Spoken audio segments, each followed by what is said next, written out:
welcome to Zoodio, where we talk to interesting people about interesting things. I'm your host, Heather Broxson, and today we're going to be talking to Tazoo's General Counsel and Chief Compliance Officer, Arden Phillips. He's going to share with us a little bit about his background and what he's learned along the way, and then the overlap between being a good attorney and a good consultant. Hi there, Arden. Welcome to Zoodio. Hey, Heather. Thanks for having me. Of course. So you are the Chief Compliance Officer. Is that correct? Full official title is Vice President, General Counsel, and Chief Compliance Officer. So it's kind of three different roles wrapped up into one. What are the different elements of those three roles? Yeah, as General Counsel, I'm in charge of all the legal aspects that relate to Tazoo. So employment matters, intellectual property, contracts, obviously litigation. I'm in charge of handling those issues as they come up and face Tazoo and finding some type of reasonable resolution for the company. In terms of being a Chief Compliance Officer, I basically have to make sure that Tazoo and its employees are complying with a variety of federal, state, and local rules and regulations that apply to our business in different jurisdictions. So those are the two things. One is General Counsel, Chief Compliance Officer, and then the VP title also means that I interact at a high level of senior management at Tazoo and get pulled into a lot of advising on strategic initiatives that affect our business company-wide. Cool. Very important person. Do you have to worry about international compliance as well? Yeah, so we have operations overseas. We have banking relationships overseas to facilitate the work we do. So I obtained overseas counsel. We've had operations in the UK and the Netherlands, some of which I'm still dealing with now. So basically that incorporates me hiring counsel in those jurisdictions and supervising them, because obviously I don't know the law in Taiwan and the UK, so I don't want to engage in malpractice. So it's mainly a supervisory role when I handle those aspects. That sounds wise. So what is your background then? Where did you work for another company as general counsel before you came to Tazoo? You know, as I get older and get more gray in my beard, I have more and more experience that I could talk about. So just to keep it relatively short, I'll say that I worked at a law firm after law school for about 7 years and dealt with clients in a variety of industries, the telecom industry, life sciences, some technology companies as well. And then I moved in-house and started working with different corporations and specialized in an area called corporate governance, which deals mainly with advising the board of directors and senior management of a company on different rules and regulations that come out of Congress, states, the Securities and Exchange Commission, the New York Stock Exchange, and NASDAQ. And in addition to doing the corporate governance work, I also did a lot of work with equity and debt financings, general commercial transactions as well, and organizational change management. So it was more of a corporate securities lawyer with some general commercial experience as well. So I did that for about 12 years after leaving private practice, and before accepting my role at Tazoo. What made you decide to go into business law as opposed to the myriad of other things you could have gone into? Yeah, it's a funny story. So I grew up in Silver Spring, Maryland, about 45 minutes from the White House. And when I was young, I was really influenced, I think, a lot by what I saw locally with lawmakers, congressmen, politicians, and obviously most of those people were lawyers or dealt with the law. So from a very young age, I thought, I think I want to be a lawyer. Then as I got older and got into college and learned a little bit more about industry, I thought, I think being a business lawyer would be my best bet because I wanted to be a businessman, but I didn't think an MBA was the path for me. Kind of afraid of numbers. I thought words and, speaking in court, if I had to, would be more my thing. So I just strayed more towards doing business law, corporate law, and learning the aspects of what made you a good corporate attorney.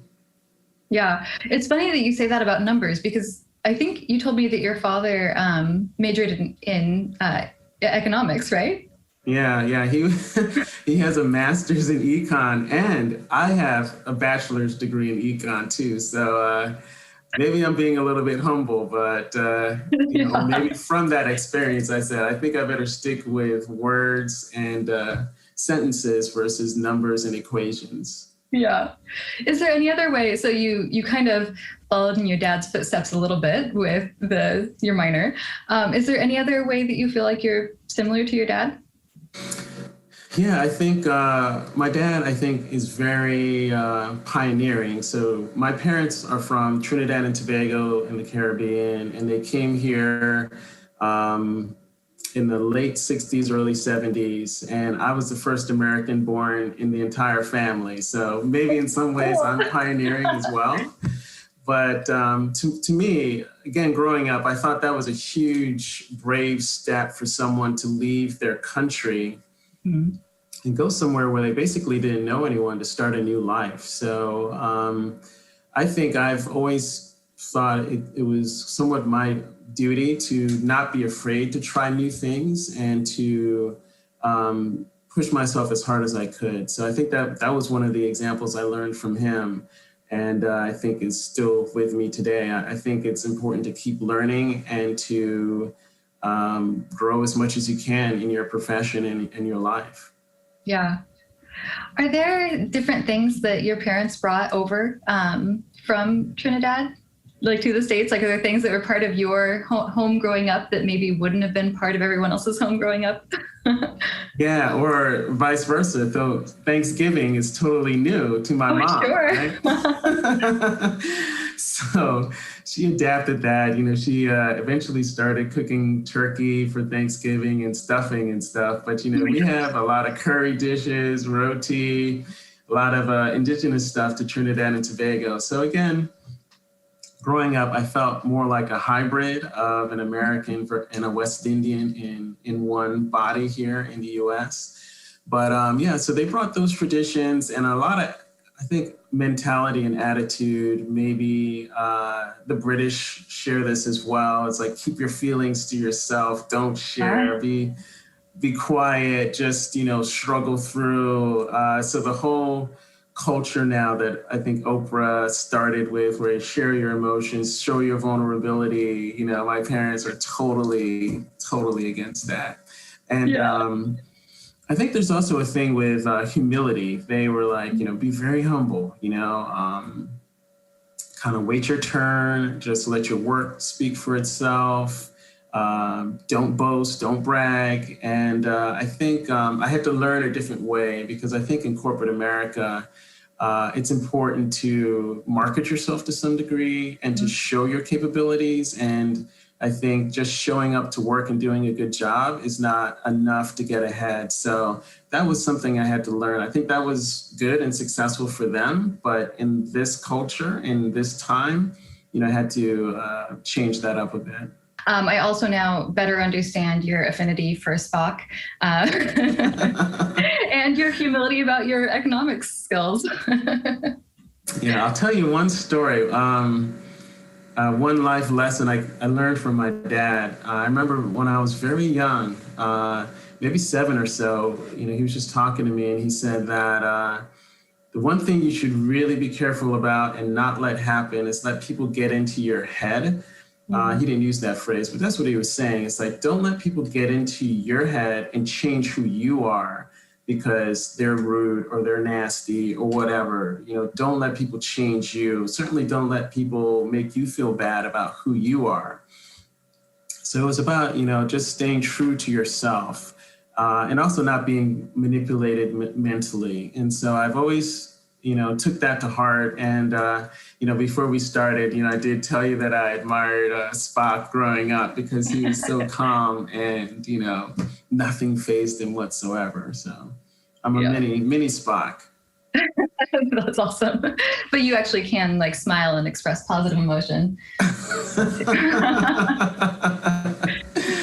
Yes, indeed. That's great. Are there other things that you think come from like the West Indian culture that have been really helpful for you? I don't think it's just unique to the West Indian culture or experience. I think it's somewhat, you find this a lot with immigrant children because their parents have sacrificed so much to get here. And so the parents are very much focused on do your work. Schoolwork is what matters. Hanging out with friends, you don't need to do that. You can have friends later. Football? What? So I think they were very focused on achievement. And that was lucky for me because, they said you don't have to get all A's, but we want to see more A's than B's. Okay. And they were very professionally driven. They wanted me to have a career that I could rely on. And, I don't think I really could have done fine arts and studied acting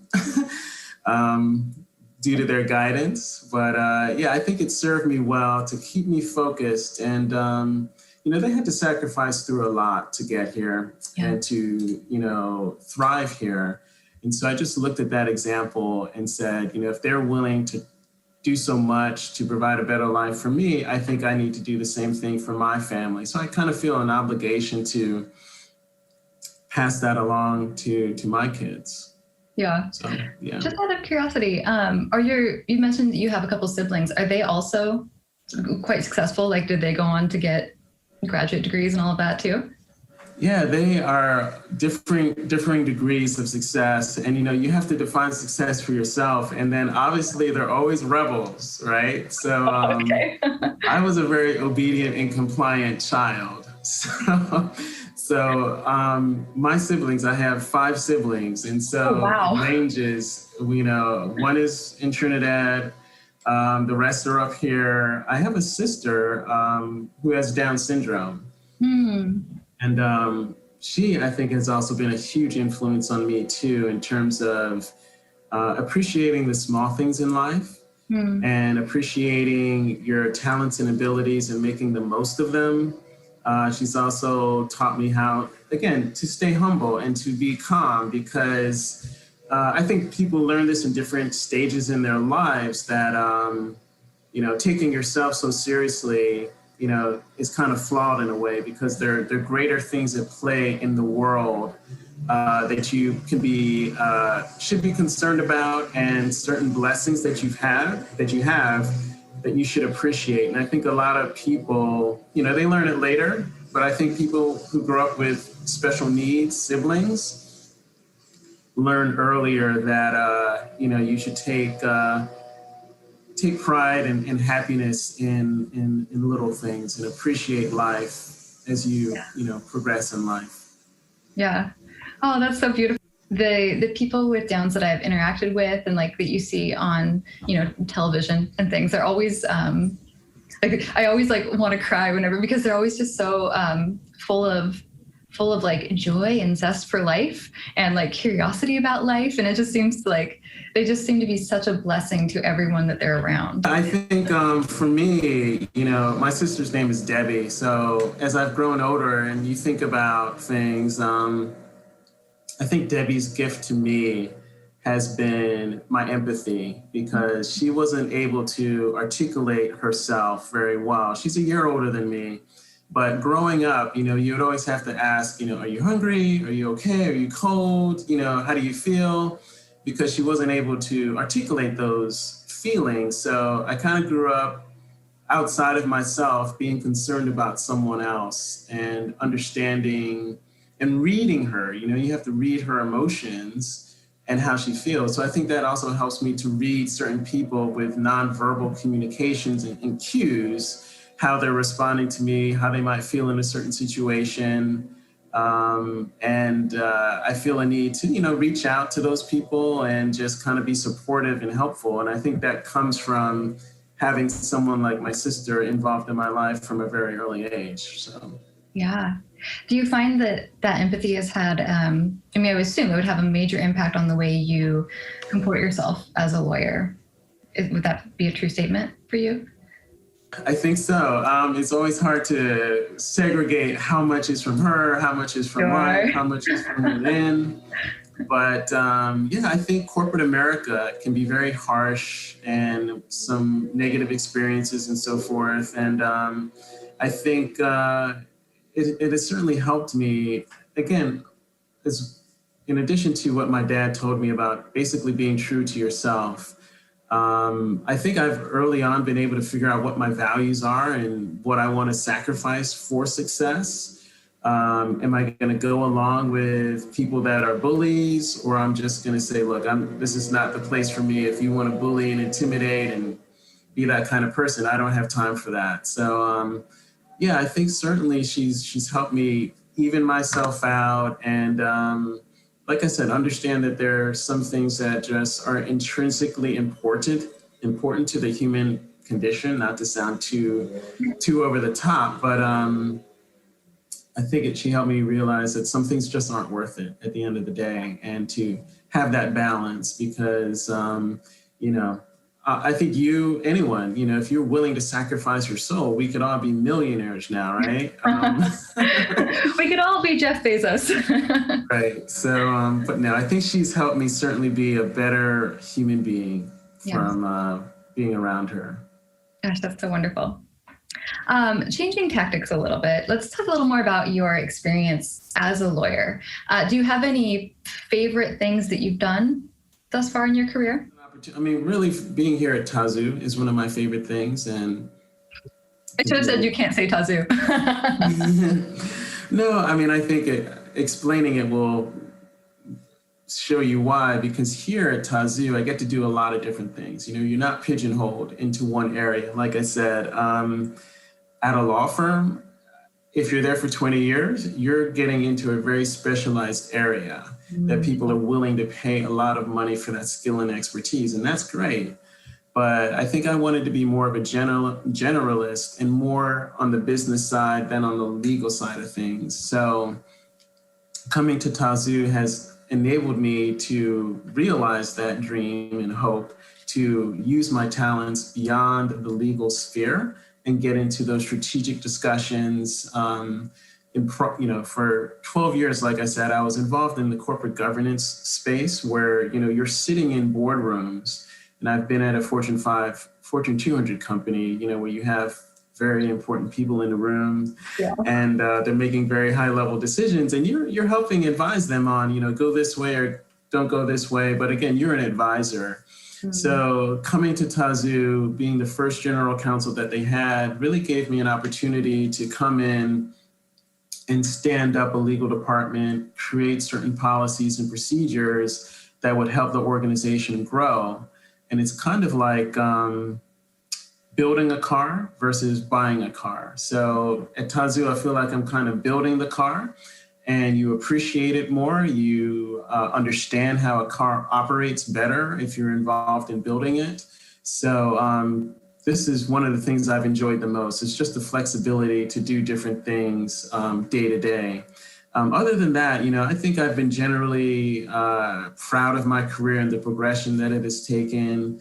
Again, sitting in the boardroom, advising very rich, important people, I think, is very satisfying for me. But again, that's not the end all be all. I did that for 12 years. So I think now I'm ready to be one of those people in a room making strategic decisions that affect the operations of a company. So I don't know if that answers your question. You like being in the room where it happens?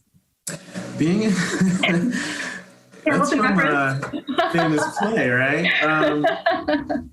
Yeah, definitely. I think, again, being a part of the action and part of the execution team, because the other downside, I think, of being a lawyer is that you are an advisor and people can just ignore you at the end of the day completely.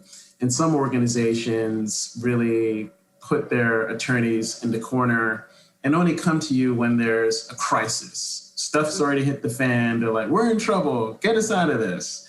But in a proper organization, lawyers are brought into business decisions early on so that we can help mitigate the risk so that stuff doesn't end up hitting the fan. So, yeah. What have you learned in your career as a lawyer that applies to being a good consultant? Because we know that that's a big part of Tazoo, and we all want to be better consultants, be better at our job. So what lessons can you impart? Being at Tazoo and being a lawyer overlaps a lot in terms of both industries or both entities. Lawyers, Tazoo, are in the client services industry. So the client comes first, and there are just a few things that, I think I did as a lawyer here that I see people here putting first at Tazoo in terms of being responsive to your client. And I think number one is understanding your client and your client needs.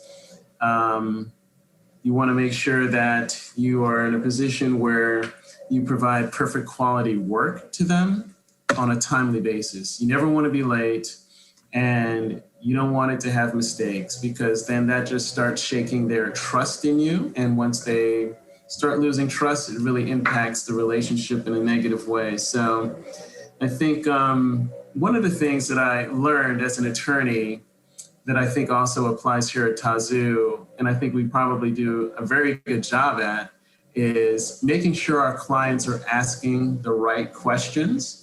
Because if you have the right answer to the wrong question, it's not going to serve them in the long haul. So that was something I learned early on. And I could give you an example. I don't know. Are we winding out of time, or do you want to? No, I would love an example. We can always cut and trim if we need to. So, okay. Yeah.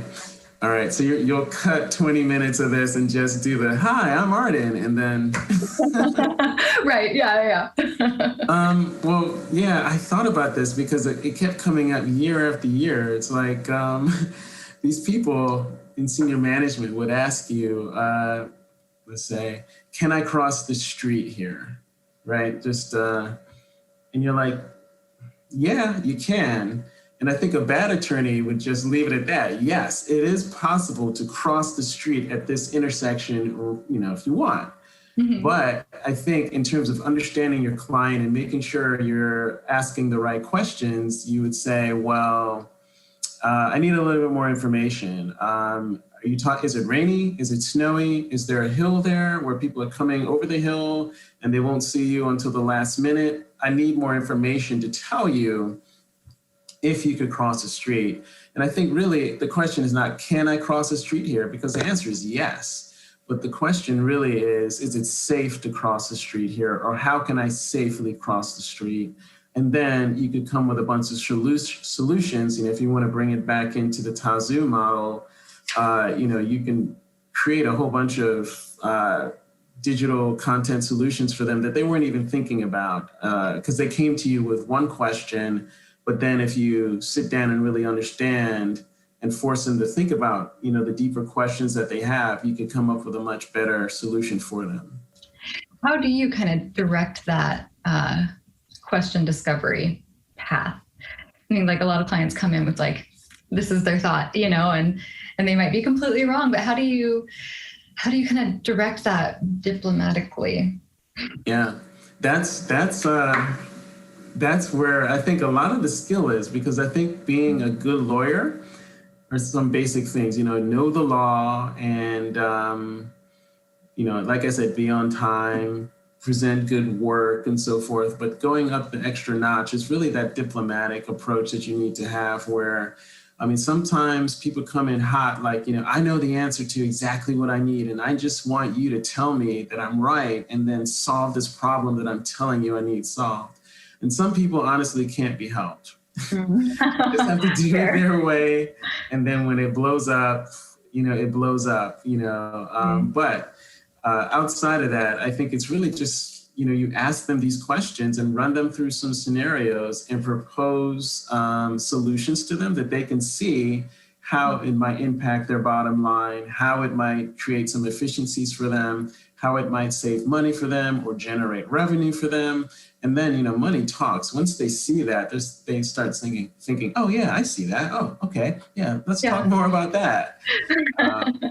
Sometimes you have the hothead who might be in a certain situation. They might be a new CMO or a new CEO, and they just need to produce results right away. And they don't want to hear alternatives. They want to move ahead with what they have. And, sometimes they can't be helped. Yeah. One final question. $1 million app idea? Have you come up with one? $1 million app idea. For me, it would be, I think I would love some way to figure out how to be more fashionable and, design clothes for me. Custom fit clothes. If there was an app that can just, you put in your measurements or whatever, and they just come out with some very cool designs for you, because I need help in that regard. So that would be very helpful to me. Yeah, I actually love that idea so much. That's been something I've wanted for jeans specifically. Like, I want to be able to put in my measurements and have it spit back out like jeans that will actually fit. I think it would be so nice. So I love it. I'm into it. Let's do this. Before we go, do you have any encouraging words to give to the people of the world? Yeah, I think one of the things that I have been happy about and proud about recently is just trying to be more intentional about my health and wellness. And I think, what we've been going through globally for the past year, I think has made people focus on that more, like taking care of your mental health, taking care of your general health, and caring more about your family. So, for me, over the past 18 months, I've been able to lose 12 pounds just by focusing on cutting out the sweets, cutting out soda, cutting out bread and stuff like that. So I think what people should do and try to do is always try to take the positive out of a negative situation. So for the past year or so, I've just been thinking, well, how can I come out of this experience better? Because it's been very stressful for everyone. And so I've just tried to be more intentional about, on the other side of this, what kind of person do I want to be, and what kind of body do I want to be in, and how happy do I want to be? Because life is not guaranteed. We lost a lot of people over the past 12 months, and luckily my parents survived it.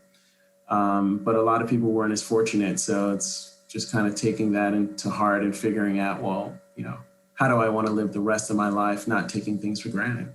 Oh, that's so good.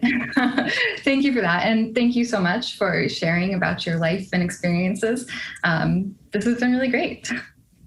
Thank you for having me, Heather. Appreciate it. Thanks again to Arden for joining us. And thank you to all of you for listening to Zoodio. Until we meet again, let's go be great.